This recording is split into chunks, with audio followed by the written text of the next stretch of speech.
नमस्कार, आपके साथ मैं हूं विद्यानाथ झा। नवभारत आप देख रहे हैं। नमस्कार, मैं हूं आपके साथ अनंत त्यागी। उस वक्त की बड़ी खबर, ज्ञानवापी पर मुस्लिम पर्सनल लॉ बोर्ड की तरफ से एक बयान सामने आया। कहा कि कोर्ट के फैसले से 20 करोड़ मुस्लिमों को सदमा लगा है।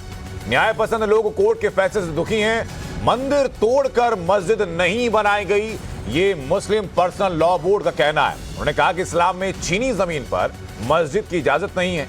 पैसे देकर ये जमीन खरीदी गई थी। मुस्लिम पक्ष की तरफ से ये दलील दी गई है।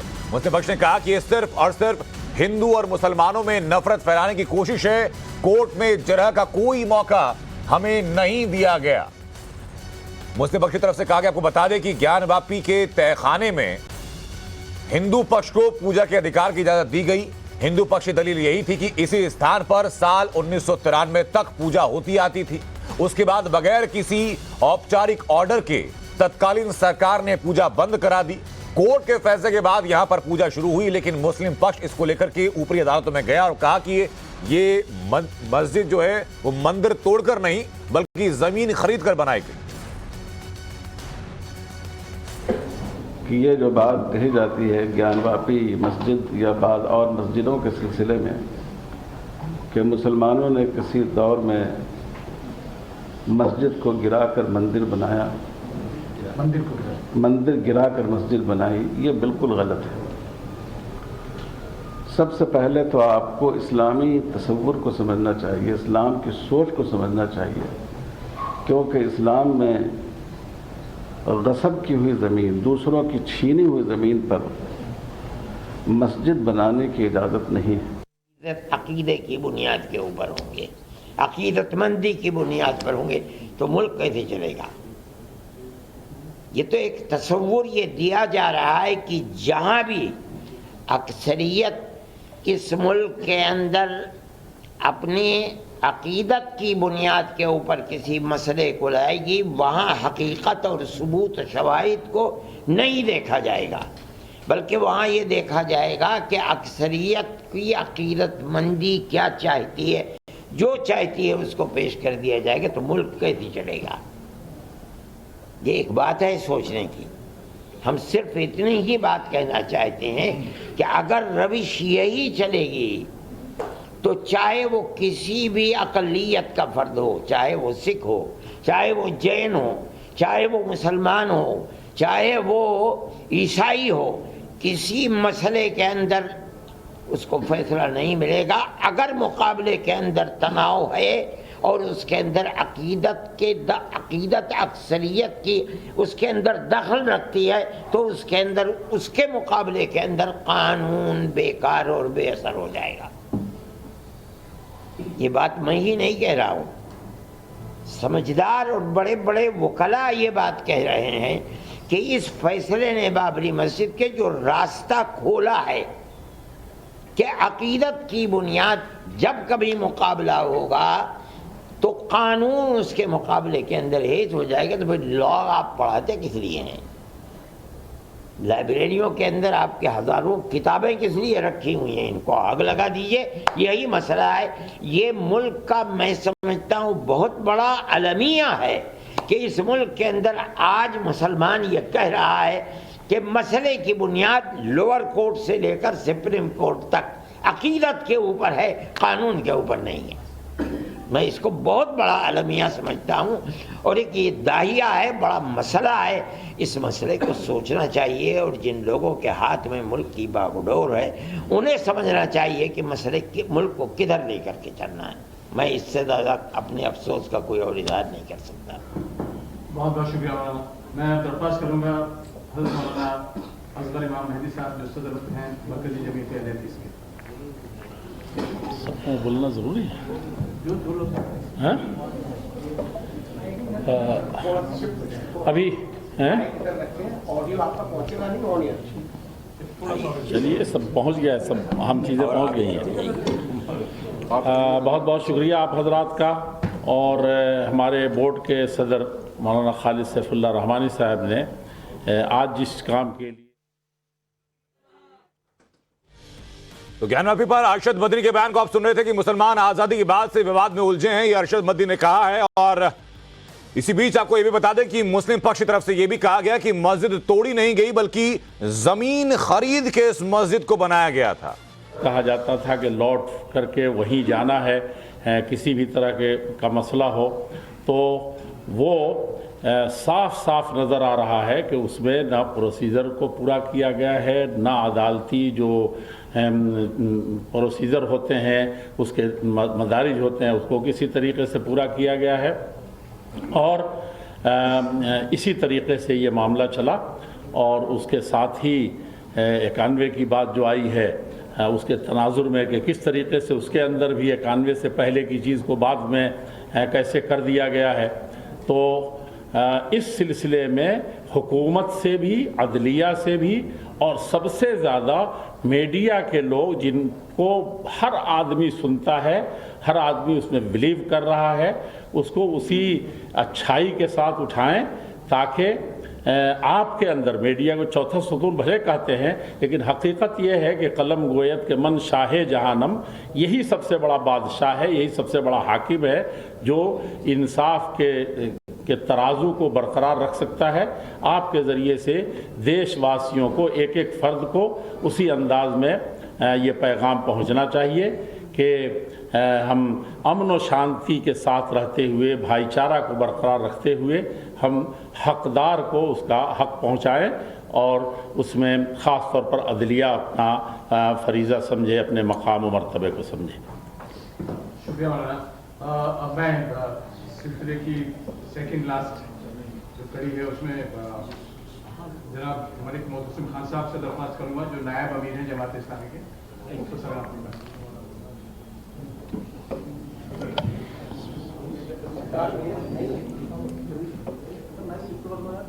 नहीं हो सकती यार, आप ले लो। आज की जो प्रेस कॉन्फ्रेंस है जामे मस्जिद बनारस ज्ञान वापी महल्ले में वाक़े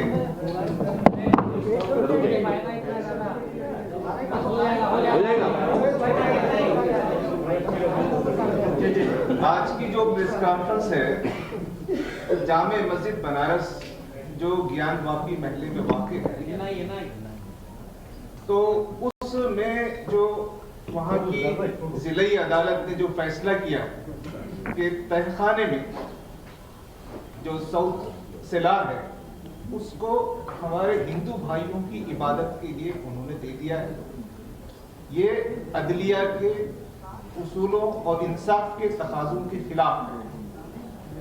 वो तहखाना भी और तहखाने के ऊपर भी जो मस्जिद है वो बिल्कुल एक मुकम्मल मस्जिद है और जो ASI की रिपोर्ट वगैरह है वो दावा है, वो हकीकत नहीं है, वो कतई सबूत नहीं है। इन सब चीज़ों को मद्देनजर रखे बगैर अदलिया ने जो फैसला दिया है, जुडिशरी ने जो फैसला दिया है, वो जुडिशरी के उसूलों के खिलाफ है और उससे जो मुल्क भर में मैसेज गया है कि अदलिया का फैसला जानिबदार है, अदलिया को गैर जानिबदार रहना चाहिए। इससे अदलिया का विहार, अदलिया की इज्जत, अदलिया का एहतराम ये मजरूह हुआ है और अदलिया पर जो अवाम को भरोसा होना चाहिए वो भरोसा टूट रहा है। अब ये मसला सिर्फ ज्ञानवापी की या जामे मस्जिद बनारस की इस मस्जिद ही का नहीं है। जो हमारे मुल्क में पॉलिटिशियंस हैं, जो हुक्मरान हैं, उनकी क्या हिमायत है, उनका कोई सपोर्ट है या अदलिया उनके इशारों पे काम कर रही है, ये हमें मालूम नहीं। तो ये एक बड़ा सवाल है। उसी के साथ जो ब्यूरोक्रेसी है, एडमिनिस्ट्रेशन है, जैसे कि उस फैसले में कहा गया कि 7 दिन के अंदर इसका इंतजाम कर, लेकिन फैसला आते ही फौरी एडमिनिस्ट्रेशन इतना एक्टिव हो गया कि दिन शुरू होने से पहले उन्होंने वहां पूजा का इंतजाम बैरिकेड्स काट के किया। इतना एक्टिव, तो इससे आस्था के आधार पर हुआ है, बल्कि सबूतों के आधार पर नहीं, तथ्यों के आधार पर नहीं। उन्होंने कहा कि 20 करोड़ लोगों के आस्था को ठेस पहुंचाने वाला फैसला है। अरशद मदनी का कहना है कि बाबरी मस्जिद का यह मसला है और मुसलमान आजादी के बाद से लगातार विवादों में उलझे रहे। अरशद मदनी ने यह भी कहा कि ये जो मंदिर है, ये मस्जिद है, ये मंदिर तोड़कर नहीं बनाई गई बल्कि इसको जमीन को खरीदा गया। कई लोग सवाल ये भी उठा रहे हैं कि क्या मुगल जो शासक थे वो जमीन खरीदते थे या जमीनों पर कब्जा करते थे? क्योंकि भारत के अंदर ऐसे असंख्य मंदिर हैं जिनके बारे में इतिहास गवाही देता है कि मंदिरों को तोड़ करके उनको या तो नष्ट किया गया या वहां पर अलग एक धार्मिक स्ट्रक्चर खड़ा किया गया। कोर्ट के फैसले के बाद ज्ञानवापी के तहखाने में यह मंत्रोच्चार के साथ पूजा अर्चना शुरू हो गई, जिसको लेकर के all India Muslim person law board अब सुप्रीम कोर्ट जाने की तैयारी में है। और उसके पहले प्रेस कॉन्फ्रेंस के दौरान ये अपने बयान, अपना तथ्य, अपनी दलील मुस्लिम पक्ष ने रखी।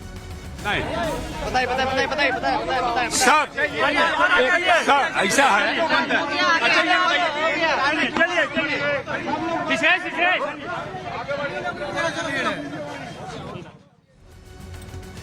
और हमारे सहयोगी आशुतोष सिंह इस वक्त हमारे साथ जुड़ चुके हैं लाइव।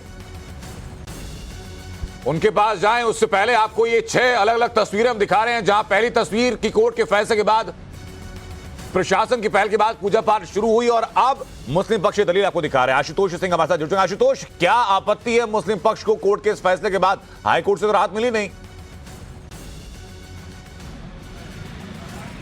बिल्कुल, देखिए हाई कोर्ट से भी एक बार राहत नहीं मिली, यानी एक हफ्ते के अंदर मुस्लिम पक्ष को तीसरी बार मुंह की खानी पड़ी है। सबसे पहले हमने देखा था कि एसआई की सर्वे रिपोर्ट में जिस तरीके से मस्जिद के अंदर की जो बातें थी वो सामने निकल कर आई थी। उसके बाद वाराणसी की डिस्ट्रिक्ट कोर्ट ने ये कहा कि नहीं, व्यास जी के तहखाने में पूजा पाठ होनी चाहिए। और अब इलाहाबाद हाई कोर्ट ने भी स्टे देने से फिलहाल मना कर दिया है और अब इस मामले को लेकर जो 6 फरवरी को सुनवाई होगी। तो एक के बाद एक जो मुस्लिम पक्ष है उसे मुंह की खानी पड़ रही है, उसे लगातार करारी शिकस्त मिलती जा रही है। बावजूद इसके मुस्लिम पक्ष है वो मानने को तैयार नहीं है। और यही कारण है कि आज जब जुमे की नमाज अदा की जा रही थी वाराणसी के ज्ञानवापी परिसर में, तो कहीं ना कहीं जो मुस्लिम पक्ष जुड़े हुए जो लोग थे उन्होंने अपनी ताकत की नुमाइश करने की कोशिश की और आम दिनों की अपेक्षा आज लगभग 4 से 5 गुना जो ज्यादा नमाजी थे वो आज यहाँ पर नमाज अदा करने के लिए पहुंचे थे। और आलम ये था कि वाराणसी की स्थानीय प्रशासन को बाकायदे जो मस्जिद का दरवाजा था उसे बंद कराना पड़ा, क्योंकि नमाजियों को अंदर बैठने की जगह नहीं थी। लिहाजा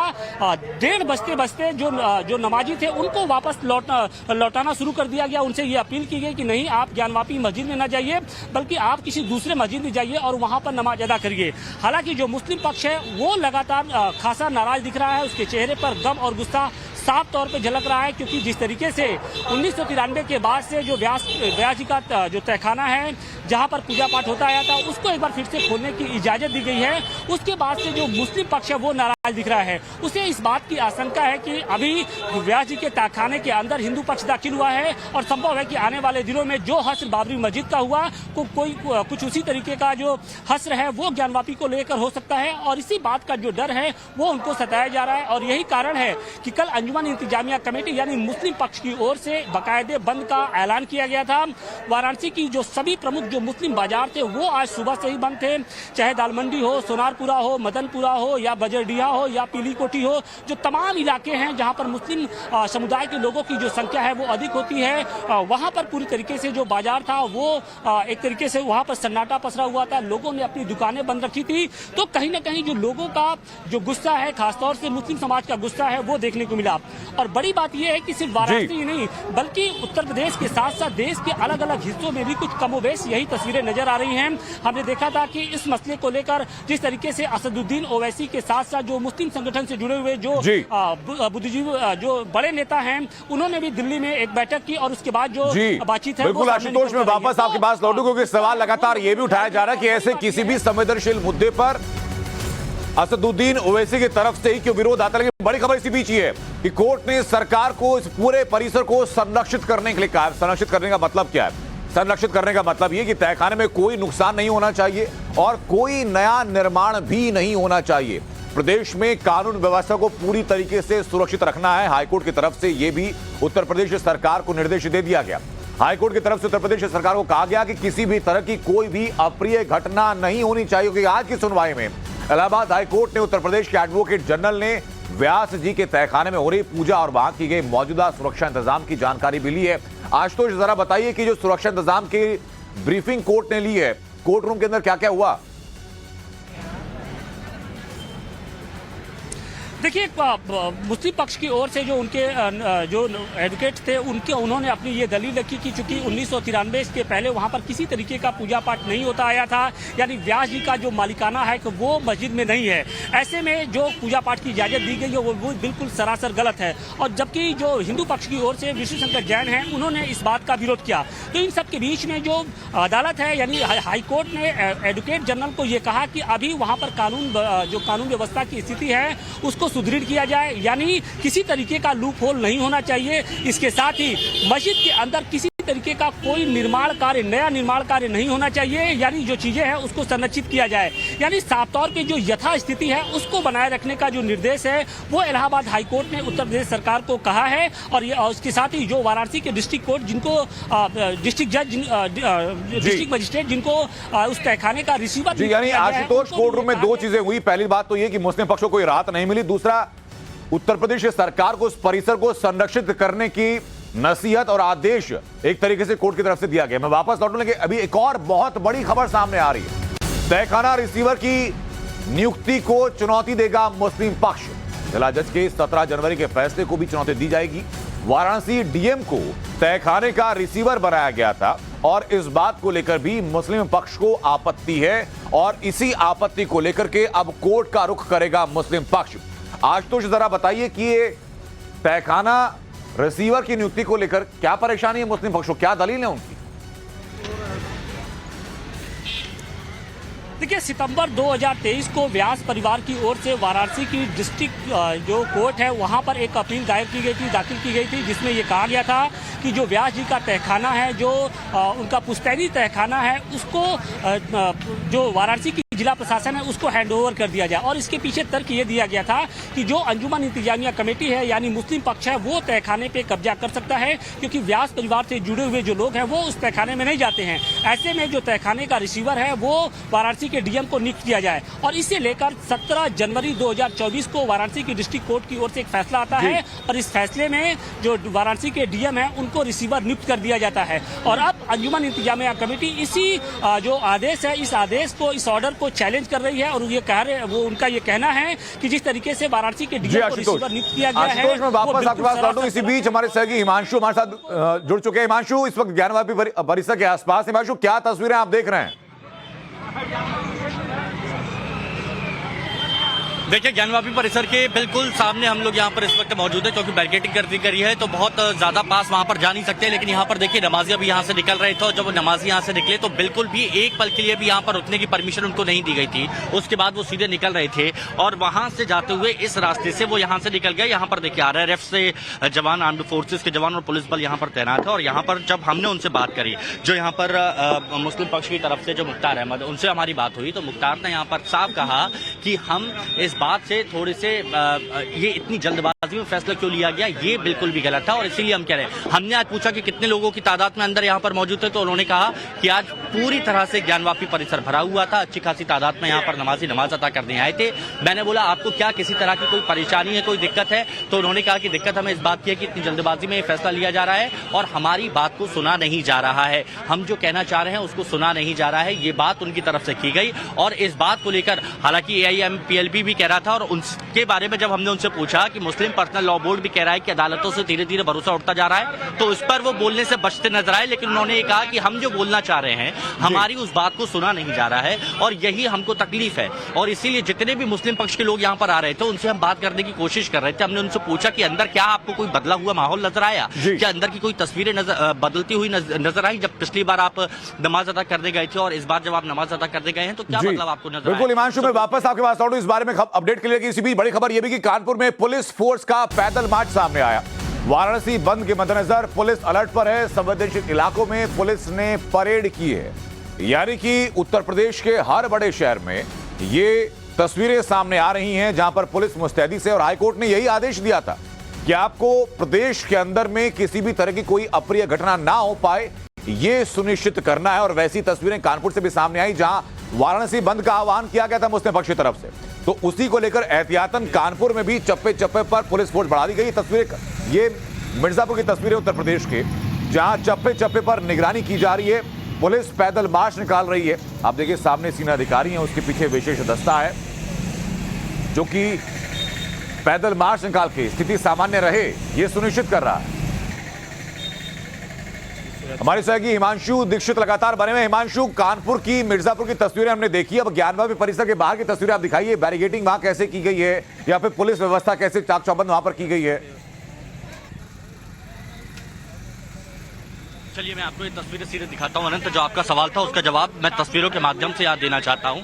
ये जो रास्ता आप देख रहे हैं, ये रास्ता यहाँ से आप थोड़ी दूर जाते हैं, आपको वहाँ पर मंदिर काशी विश्वनाथ का यहाँ पर दिखेगा और हर थोड़ी देर बाद यहाँ पर बैरिकेडिंग की गई है। आप ये मान के चलिए कि एक बैरिकेडिंग यहाँ पर ये की गई है जहाँ पर पुलिस बल को तैनात किया गया है, विशेष पुलिस दस्ता भी यहाँ पर मौजूद है और थोड़ी दूर जाके एक और बैरिकेडिंग यहाँ पर तैनात की गई है। और ये देखिए, ये मुस्लिम पक्ष जब यहाँ से निकलते हैं, मुस्लिम पक्ष जब यहाँ से नमाज अदा करके निकलते हैं तो उसी वक्त यहाँ से अनाउंस किया जाता है कि आप यहाँ पर रुक नहीं सकते हैं, आप यहाँ से सीधे जाइए और मीडिया से बात करने की इजाजत यहाँ पर नहीं दी जा रही है। हालांकि अगर कोई मुस्लिम पक्ष का कोई व्यक्ति अगर बात करने की कोशिश भी करता है तो उनका साथी आता है और उनको वहां से लेते हुए निकल जाता है। अभी भी आप यहाँ पर देखिए कि यहाँ इतने सारे लोग यहाँ पर मौजूद हैं और उसके बाद पुलिस का कैसा इंतजाम यहाँ पर किया गया है, क्योंकि ये जो गली आप कहते हैं वहां से निकलते हुए ये जो गली है, इस गली में ये देखिए उस तरफ आप देखेंगे कि कुछ मुस्लिम पक्ष के लोग यहाँ पर खड़े हैं और जैसे ही मुस्लिम पक्ष के लोगों से यहाँ पर बात करने की कोशिश की जाती है तो उस वक्त यहाँ पर आरआरएफ के जवान मौजूद है, यहाँ पर पुलिस बल के जवान मौजूद है,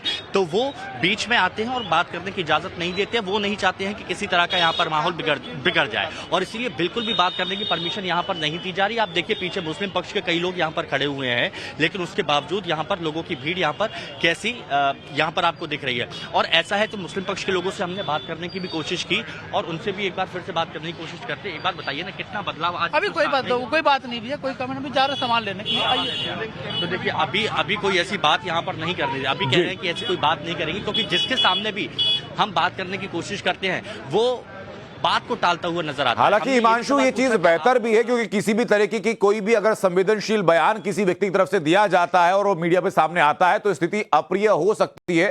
स्थिति संवेदनशील इस वक्त है और इसलिए शायद से इतनी बड़ी पुलिस फोर्स वहां पर तैनात की गई है। अब जरा दर्शकों को अगर आप पॉइंट वाइज बता पाए कि मुस्लिम पक्ष की तरफ से कोर्ट के फैसले के विरोध में क्या क्या दलीलें दी गई थी आज कोर्ट में?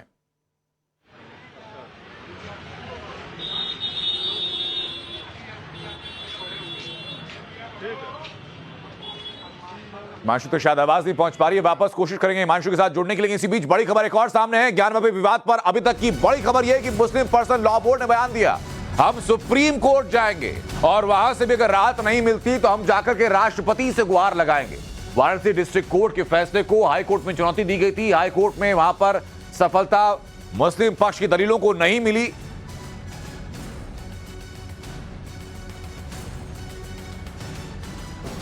हम लोग गए थे अदालत में और बदकिस्मती से वहाँ भी वो दरख्वास्त रद्द हो गई है, हाई कोर्ट में भी। लेकिन इंशाअल्लाह हम इसके लिए सुप्रीम कोर्ट भी जाएंगे और हमने तय किया है कि हम जो सदर जमहूरिया जो मुल्क की आईनी सरबराह हैं, हम उनसे भी हमारा वक्त मुलाकात करेगा। मैं उम्मीद करता हूँ कि आप हज़रात सही तौर पर इस मामले को पेश करेंगे और जो सच्चाई है उसको लोगों के सामने लाएंगे। और आइए आपको बताते हैं कि इलाहाबाद हाई कोर्ट में आज की सुनवाई में क्या क्या हुआ। ज्ञानवापी में मौजूद व्यास जी के तहखाने में पूजा को लेकर क्या क्या दलीलें दी गई। तो मस्जिद कमेटी की अर्जी पर इलाहाबाद हाई कोर्ट में आज सुनवाई हुई, जिसका जिक्र लगातार हम कर रहे हैं। दलील वहां क्या दी गई, एक एक करके वो दलीलें आपके सामने होंगी। पहली दलील, अंतिम फैसला आने तक पूजा पर रोक लगाने के लिए ये अर्जी दी गई है, यानी कि जितने केसेस इस मामले में चल रहे हैं अलग अलग कोर्ट्स में, उसमें सब में फैसला आ जाए तब तक के लिए पूजा वहां पर ना हो। हाई कोर्ट ने हिंदू पक्ष से पूजा की अर्जी अभी आपने क्यों डाली है, यह हाई कोर्ट की तरफ से सवाल था। हिंदू पक्ष ने कहा कि आर्कियोलॉजिकल सर्वे ऑफ इंडिया के सर्वे में तहखाना जो मिला उसमें कोई दरवाजा नहीं था। यह हिंदू पक्ष की तरफ से दलील दी गई। कोर्ट ने कहा कि मुस्लिम पक्ष ने पूछा कि तहखाने का दरवाजा कहां गया आखिरकार, क्योंकि अभी तक तो मुस्लिम पक्ष ही वहां पर आवाजाही करने का अधिकार रखता था। मुस्लिम पक्ष ने बोला कि मालूम नहीं, वहां सीआरपीएफ की निगरानी थी। ये हाई कोर्ट के अंदर की दलीलें हैं। उन्होंने कहा कि वहां किसी को भी जाने की अनुमति नहीं थी, ये दावा किया हाई कोर्ट के अंदर मुस्लिम पक्ष ने। अगली बात बताता हूं आपको, हिंदू पक्ष के विरोध पर मस्जिद कमेटी की जो आपत्ति थी, हाई कोर्ट ने उन तमाम दलीलों को सुनने के बाद मस्जिद कमेटी की आपत्ति को खारिज कर दिया। और यही वजह कि इसके बाद all India Muslim personal law board की बैठक होती है और all India Muslim personal law board कहता है कि इस मामले में अगर हाई कोर्ट में हमारी बात नहीं मानी गई तो हम सुप्रीम कोर्ट जाएंगे या फिर राष्ट्रपति के पास भी जा सकते हैं।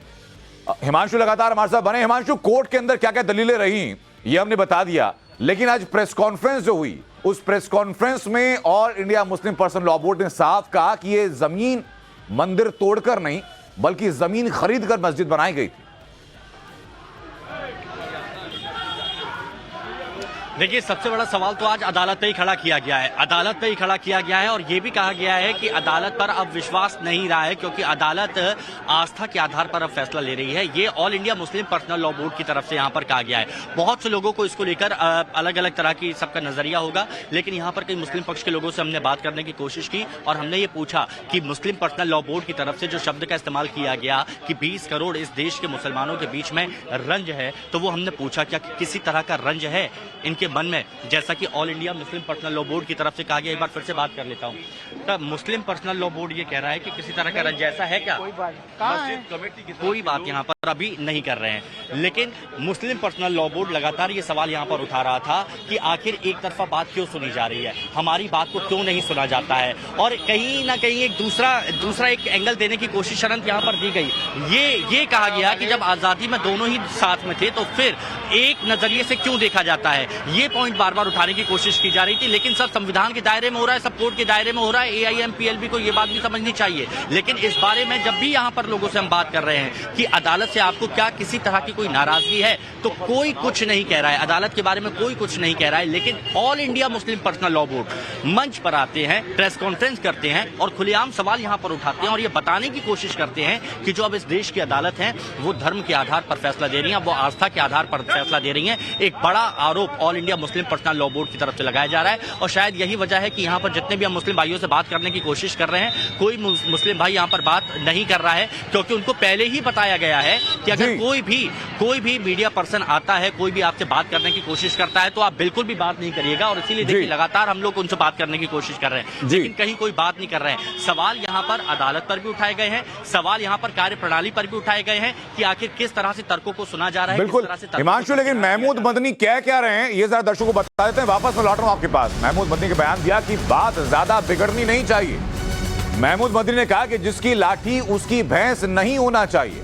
लाठी और हाथ एक दिन बदलते हैं, ये महमूद मदनी कह रहे हैं। उन्होंने देश की न्याय प्रणाली पर सवाल उठाए और कहा कि इंसाफ बनाए रखना सबकी जिम्मेदारी है। जाते जाते एक तरफा फैसले दिए जा रहे हैं। ऊपरी कोर्ट टेक्निकल वजह से सुनवाई को तैयार नहीं है। अब ये एक एक पॉइंटर को आप समझिए जरा कि महमूद मदनी ने पूरी न्याय व्यवस्था पर कितना बड़ा सवाल उठा दिया। पहली बात तो ये उन्होंने कहा कि सबकी बात ज्यादा बिगड़नी नहीं चाहिए। क्या इस बयान को धमकी की तरह लेना चाहिए? उन्होंने कहा कि लाठी और हाथ एक दिन बदलता है, तो ये इशारा किसकी तरफ था? उन्होंने कहा कि इंसाफ बनाए रखना सबकी जिम्मेदारी और जाते जाते एक तरफा फैसले दिए जा रहे हैं। क्या ये बयान एक पॉलिटिकल इंटेंशन से दिया गया बयान था? हिमांशु लगातार बने हुए। हिमांशु, ये जो जितने बयान महमूद मदनी के हम दिखा रहे हैं, क्या ये बयान खुद में ऐसे नहीं है जो कि लोगों को भड़का सकते हैं?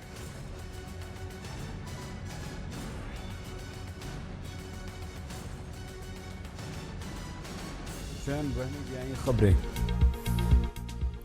आज रांची में बीजेपी विधायक दल की दोपहर बैठक हुई। महमूद मदनी की वो बयान भी आपको सुनाएंगे, लेकिन हिमांशु, क्या महमूद मदनी का यह बयान अपने आप में भड़काने वाला नहीं है वर्ग विशेष को? यही बात अनंत, यही बात तो सवाल यहाँ पर उठाए जा रहे हैं कि आखिर इस तरह से बयानबाजी करके क्या बताना चाहते हैं महमूद मदनी कि अदालत यहाँ पर एक तरफा सुनवाई करती है। यहाँ पर जो कह रहे हैं कि लाठी बदल जाती है, भैंस बदल जाती है, ये बताने की कोशिश करते हैं कि यहाँ पर लोग भड़क जाएंगे। एक और बयान आपको याद होगा, जब यासीन की तरफ से बयान दिया गया था और उनकी तरफ से ये बात कही गई थी कि ठीक है हम बुजुर्ग तो समझ जाएंगे, लेकिन युवा कैसे समझेंगे, यानी वहां पर भी आग में घी डालने की कोशिश की जा रही थी। क्या यहाँ पर भी यही बात मदनी करते हुए नजर आ रहे हैं? क्योंकि जानते हैं माहौल कैसा है और इस वक्त पुलिसकर्मी एड़ी चोटी का जोर लगा रहे हैं यहाँ पर व्यवस्थाओं को बनाने में, और ऐसे में आप ऐसा बयान देते हैं जब पूरे बनारस में मुस्लिम पक्ष ने बंद का आह्वान किया है और आप बयान देते हैं और आप सवाल खड़े करते हैं, आप भड़काने की बात करते हैं, तो यहाँ पर लोगों की नाराजगी नहीं बढ़ेगी। और अगर लोगों की नाराजगी बढ़ती है और इस तरह के माहौल में कहीं पर कोई घटना घट जाती है, तो क्या मदनी उसकी जिम्मेदारी लेंगे? क्या all India Muslim personal law board इसकी जिम्मेदारी जिम्मेदारी लेगा, ये सवाल पूछना चाहिए मदनी से। लेकिन मदनी वही बोलते हैं जो उनको बोलना चाहिए या फिर जो उनको लगता है कि ये उनके लिए सही है। वो माहौल खराब करने की कोशिश करते हैं, लेकिन वहां पर उनसे कोई सवाल यहाँ पर नहीं पूछता है कि आप ऐसा क्यों कर रहे हैं। आप एक तरफ अदालत पे सवाल खड़े कर रहे हैं, आप कानून व्यवस्था पे सवाल खड़े कर रहे हैं, आप ये भी कह रहे हैं कि ना तर्क सुने जाते हैं ना बात सुनी जाती है, उसके बाद आप यहाँ पर लोगों को भड़काने की भी कोशिश कर रहे हैं। तो ये सवाल यहाँ पर सुनने चाहिए कि आखिर क्यों इस तरह की बयानबाजी मदनी की तरफ से की जा रही है, वो भी तब जब यहाँ पर हर जगह व्यवस्थाओं को बनाए रखने के लिए एड़ी चोटी का जोर लगाया जा रहा है। ये देखिए, ये स्पीकर से बार बार अनाउंस किया जा रहा है और ये बार बार मैडम कह रही हैं कि आगे बढ़ते रहिए। ये सब व्यवस्था बनाए रखने के लिए कहा जा रहा है कि आगे बढ़ते रहिए और यहाँ पर कोई भी नहीं रुकेगा। ये पूरी व्यवस्था देखिए, सामने आप देखेंगे RRF के जो भी जवान है वो भी यहाँ पर किसी को भी नहीं रुकने दे रहे हैं, एक पल के लिए भी किसी को नहीं रुकने दे रहे हैं। अगर यहाँ पर कोई आता है तो उससे आप बोलते हैं कि सीधे आप यहाँ से आप आगे चले जाइए। आप उधर देखेंगे कुछ लोगों की भीड़ यहाँ पर इकट्ठी हो जाती है, जो मुस्लिम पक्ष है वहाँ पर कुछ लोग भीड़ जुटाकर खड़े होते हैं, लेकिन वहां पर से भी उनको कहा जाता है कि आप यहाँ से चले जाइए, आप बिल्कुल भी यहाँ से रुकिए नहीं। बीच में अगर किसी से बात करने की कोशिश की जाती है तो वो यहाँ पर बात नहीं करते हैं। लेकिन महमूद मदनी जिस तरह से यहाँ पर बयानबाजी कर रहे हैं, यहाँ पर सोचना चाहिए कि आखिर वो कर क्या रहे हैं, जो वो पहले करते आए हैं, क्या उसी चीज को दोहराने की कोशिश की जा रही है।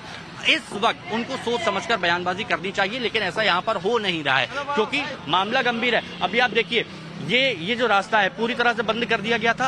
अब आगे वाली बैरिकेडिंग पर भी किसी को यहाँ पर नहीं जाने दिया जा रहा। जो सिर्फ श्रद्धालु हैं वही उन्हीं लोगों को यहाँ पर आगे जाने दिया जा रहा है। मीडिया से लेकर किसी को भी यहाँ पर आगे नहीं जाने दिया जा रहा है। तो यहाँ व्यवस्थाएं बनाए रखने की कोशिश की जा रही है, यहाँ पर सभी को एकजुट करने की कोशिश की जा रही है, लेकिन दूसरी तरफ व्यवस्थाएं तोड़ने की भी कोशिश कौन कर रहा है। तो ये यहाँ पर पूरे देश की जनता समझती होगी, ये वो लोग भी समझते होंगे जो मुस्लिम पर्सनल लॉ बोर्ड के जो अध्यक्ष हैं उनके बयानों को पहले सुन चुके हैं, जो मदनी के बयानों को पहले सुन चुके हैं। मदनी ने किस तरह से जहर उगलने की कोशिश की थी, किस तरह से भड़काऊ बयानबाजी की थी, किस तरह से जो युवाओं को बरगलाने की कोशिश की थी, ये सभी समझ चुके हैं यहाँ पर। और ये सब स्पष्ट भी होगा जब लोगों से अब बात की जाएगी। हालांकि अभी कुछ नहीं बोल रहे, लेकिन थोड़े टाइम बाद जब उनसे बात होगी तो उसके बाद पता चलेगा कि महमूद मदनी पर ज्यादा भरोसा है या इस देश की अदालत पर। हिमांशु, मुझे बताइए कि आप वहां लोगों से बात आप कीजिएगा, लेकिन महमूद मदनी का यह कहना है कि जाते जाते ये भड़काऊ चीजें करने जा रहे हैं। क्या ये बयान अपने आप में एक पॉलिटिकल बयान नहीं है, जबकि धर्म के मामले को राजनीति से कम अलग रखना चाहिए, वो भी तब जबकि इतना संवेदनशील मुद्दा सामने हो? देखिए, संवेदनशीलता को आप यहाँ पर समझ सकते हैं कि बनारस में इससे पहले जब यहाँ पर आए हैं तो हमें गाड़ी से आगे जाने दिया जाता था मंदिर तक, लेकिन इस वक्त कहीं पर भी आगे नहीं जाने दिया जा रहा है। इस पूरे इलाके को सील किया गया है और आप यहाँ पर ये मान के चलिए कि जितने यहाँ पर श्रद्धालु दूर दराज इलाकों से आ रहे हैं उतनी ही तादाद में यहाँ पर पुलिस बल और विशेष दस्ता जो पुलिस बल का है वो यहाँ पर मौजूद है। हर RRF, RAF से लेकर पुलिस बटालियन। बिल्कुल हिमांशु, मैं वापस लौटूं आपके पास, लेकिन इस वक्त all India Muslim personal law board की तरफ से क्या कहा जा रहा है वो जरा दर्शकों को सुनवा देते हैं। कि ये जो बात कही जाती है ज्ञानवापी मस्जिद या बाद और मस्जिदों के सिलसिले में कि मुसलमानों ने किसी दौर में मस्जिद को गिराकर मंदिर बनाया, मंदिर गिराकर मस्जिद बनाई, ये बिल्कुल गलत है। सबसे पहले तो आपको इस्लामी तसव्वुर को समझना चाहिए, इस्लाम की सोच को समझना चाहिए, क्योंकि इस्लाम में गसब की हुई ज़मीन, दूसरों की छीनी हुई ज़मीन पर मस्जिद बनाने की इजाज़त नहीं है। हिमांशु, दो बातें, मुख्य बातें हैं जो कि all India Muslim personal law board की तरफ से कही गई। पहली बात ये कि ये जो मस्जिद है वो मंदिरों गिराकर नहीं बनाई गई। दूसरी बात ये कि इस्लाम में कहा जाता है कि किसी भी ऐसी जगह पर जहां उत्पात मचाया गया हो या जबरन कब्जा किया गया हो वहां नमाज अता नहीं की जा सकती। लेकिन क्या यही दलीलें नहीं थी जो कि कोर्ट के अंदर भी दी गई थी? बावजूद इसके कोर्ट का फैसला क्या रहा वो सबके सामने है।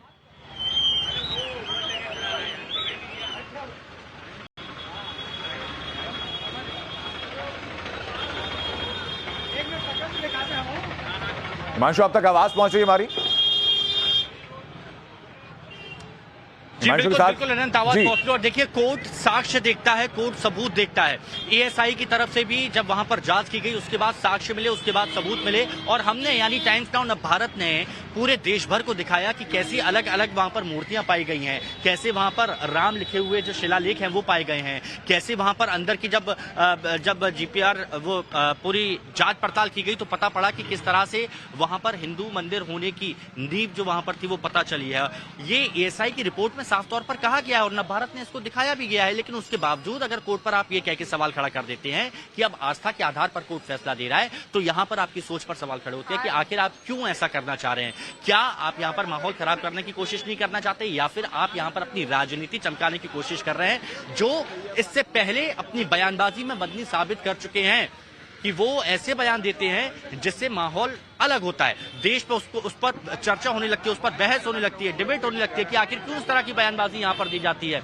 लेकिन यहाँ पर इस वक्त ऐसा माहौल में ऐसा बयान देना ये बिल्कुल भी अपने आप में जायज नहीं है। ये मदनी को समझना चाहिए और मदनी को वक्त रहते समझना चाहिए, क्योंकि कहीं इस मामले में देर ना हो जाए, क्योंकि मदनी एक के बाद एक इस तरह की बयानबाजी यहाँ पर कर रहे हैं जिससे माहौल खराब हो सकता है। कोर्ट पर सवाल उठाए जा रहे हैं, जिस पर कोर्ट पर सवाल नहीं उठाए जाते हैं। कोर्ट की सब आदर करते हैं, सब इज्जत करते हैं, लेकिन उसके बावजूद कोर्ट पर यहाँ पर सवाल उठाए जा रहे हैं। साक्ष्यों को दरकिनार कर दिया गया है। जब पहले कहा जाता, बिल्कुल हिमांशु, मैं वापस लौटूं आपके पास। हम उम्मीद करते हैं कि लोग ये बयानबाजियों को समझते हैं और आपसी भाईचारा कैसे कायम रखना है ये बनारस के लोग बेहतर तरीके से खुद समझेंगे। बहुत शुक्रिया आपका जुड़ने के लिए हिमांशु।